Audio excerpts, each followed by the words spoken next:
That's not what we're doing. You stop it right there. That is not what we're doing on this show. Hoo-hoo-rah-rah for Lisa. I was like, Lisa, get out of this relationship. You deserve more. Little did I know. Hi, people. Welcome if it's your first time. My name is Talia Adewale, and this is DISBYDEM. Oh, I'm thirsty. Ooh, I was thirsty. And today we're talking about the Ultimatum Mario Move Season 2. I'm going to be doing my reaction and recap review on episode 1. And then I think there's about maybe 7 episodes out right now. Let's see. There's 8 episodes out right now, with the last 2 episodes coming out at the end of the month. So I'm going to be doing my first impressions on the couples and review on episode 1, and then we'll go from there. I did think that Vanessa looked a little more subdued than she usually does on these shows, but I don't know, maybe it was just a bad day. But I'm still happy because I like them. I like them as hosts, and yeah, I like what they've done with all these franchises. The Ultimatum is my least favorite of all the things that they do, from Perfect Match to Love is Blind, because I just don't get it. If you're giving your partner an ultimatum, it should be time to call it quits and just go your separate ways. However, it is prime entertainment, and if you know anything, I'm here for prime entertainment. I did watch the first season, with the Zay, April, what was that other guy's name? Zay, April, Ray, and Jake. I liked Jake in the beginning, and woof, things took a turn in season 1. I did not watch Queer Love. I kind of missed the start date, and unfortunately it just didn't work out that I got time to watch it. I have heard that it was absolutely amazing. I've seen all the backlash, all the things that have come up since that one came out, but I just haven't watched it yet. I think I will. I actually want to do a reaction with my brother, because he hasn't seen it either, and we both want to watch it together. So maybe that's something that we can do in the future. But yeah, the Ultimatum, don't like it. I did enjoy the Ultimatum France. That one I could get on board with, because that one, the couples set boundaries. So it wasn't like, oh, you're just gonna go have a 3-week vacation and sleep with whoever you like and then come back to me and we'll get married. They set solid boundaries, and I feel like the couples that came out of that one, with the exception of one, I feel like they were actually solid in moving forward, because a ton of them did end up getting married and engaged. So the Ultimatum France, if you haven't seen it, that one I enjoyed very much. So I like that one. But the first Ultimatum for USA, I just thought that it was a way for people to just come out of their relationships, sleep with other people, and then go back to their relationships. And for me, why not just be single and do what you're doing, and everybody is fine, I don't know. I just don't get the concept of giving your partner an ultimatum. It just doesn't work for me. However, moving on.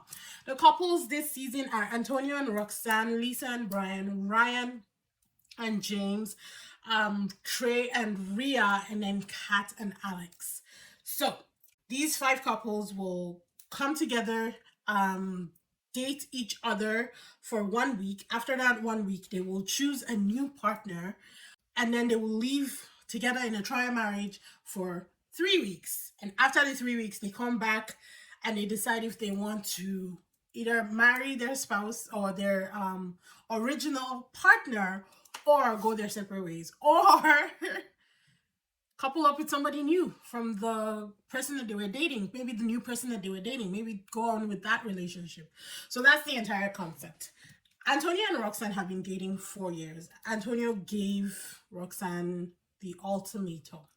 Roxanne is career driven and she wants a guy that's the same, and Antonio is not. So my question is, if after 4 years he's not the person that you want him to be, or that you see him being, why don't you just leave the relationship and find somebody else?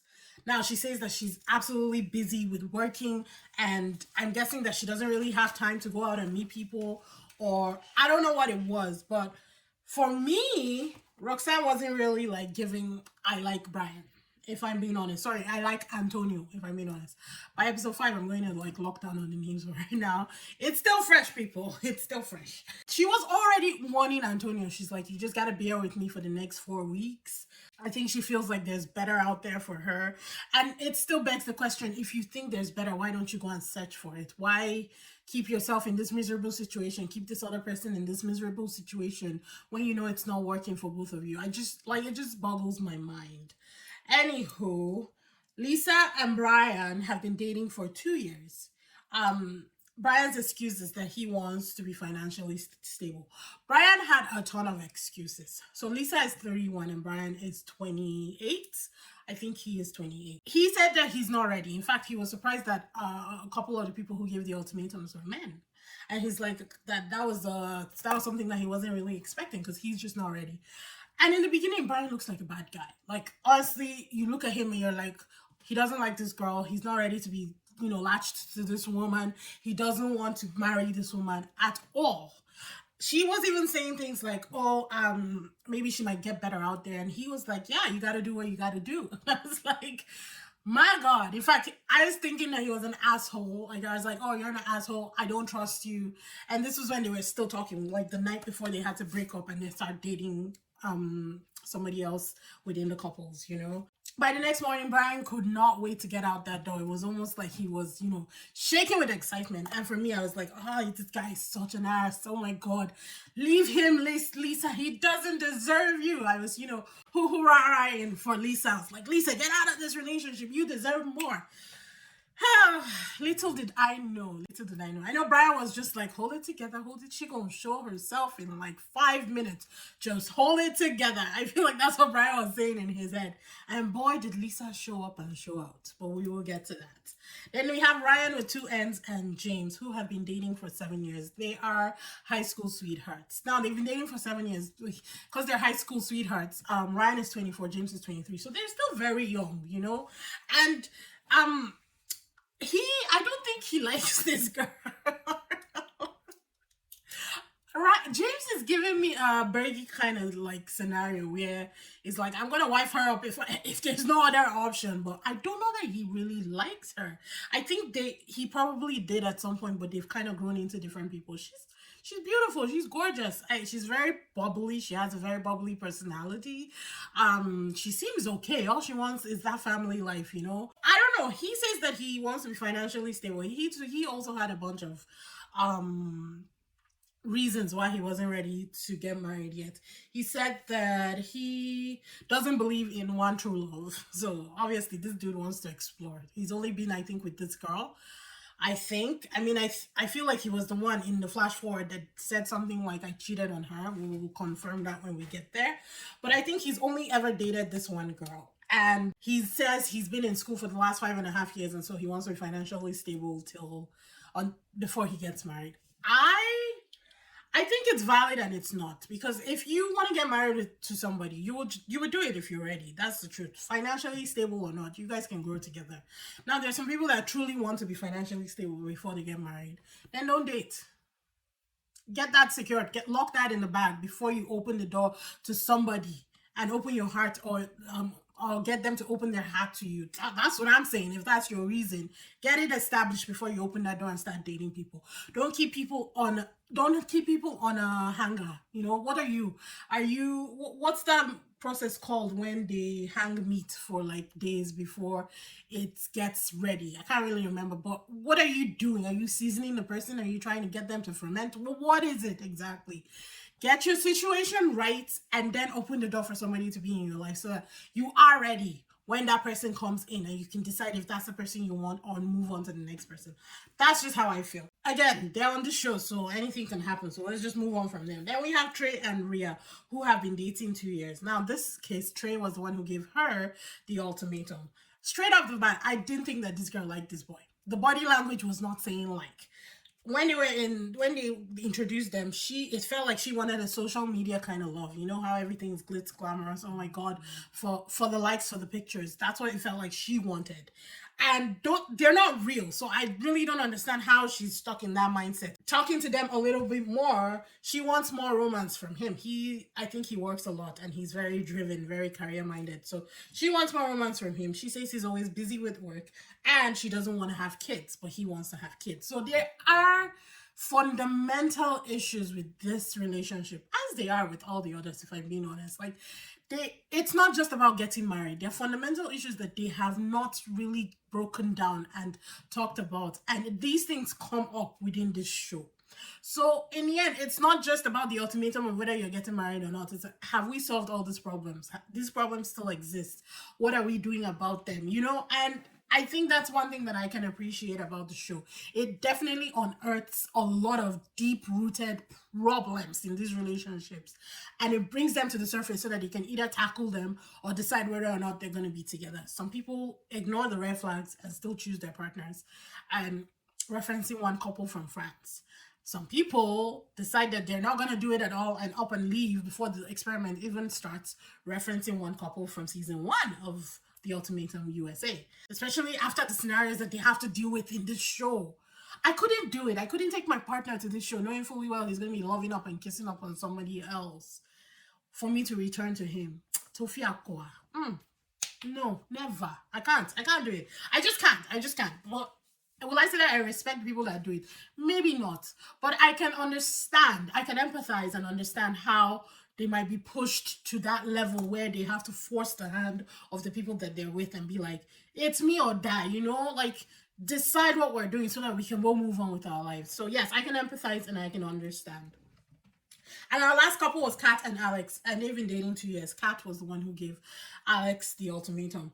Honestly, Kat looks high-strung. I don't know what it is about her, but she looks very, like, just zing. And it freaks me out just a little bit because I feel like there's something hidden underneath all of that. And it might come out in this season. We might see it or we might not. But Alex is not ready in any way to propose to this girl. I don't even know that he likes her. Again, it's like 3 couples that I don't know. Like Roxanne, I definitely don't think she likes Antonio. Lisa and Brian, I feel like Brian likes her, but there's a lot that's coming up with Lisa, and that's why he's hesitant. Ryan and James. Yeah, James don't like this girl. Trey and Rhea don't like Trey.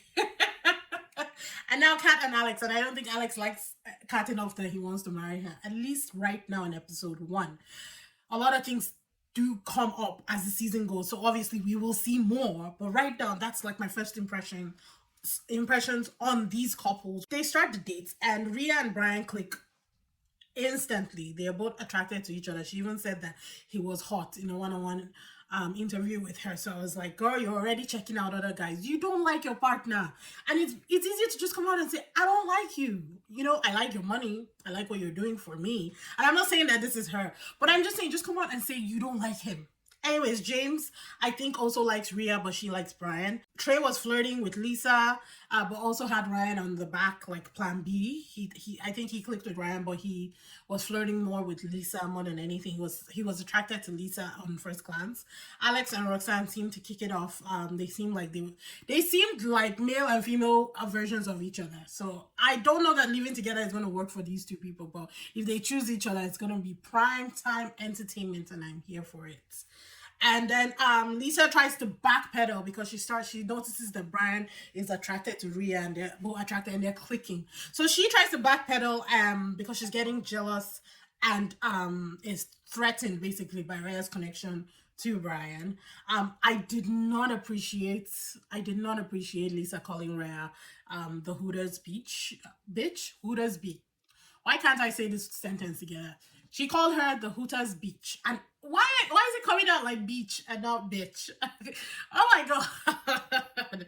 Hooters bitch. There we go. And I didn't like that at all. I love how Roxanne was like, you can go there, but you don't have to be mean.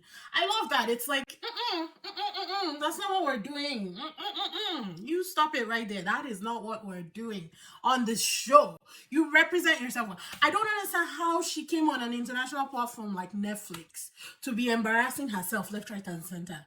She's not giving me a bad name. She's giving herself a bad name. But I just don't get how people think. It's like they almost forget that they're on camera. I think they forget that the cameras are there.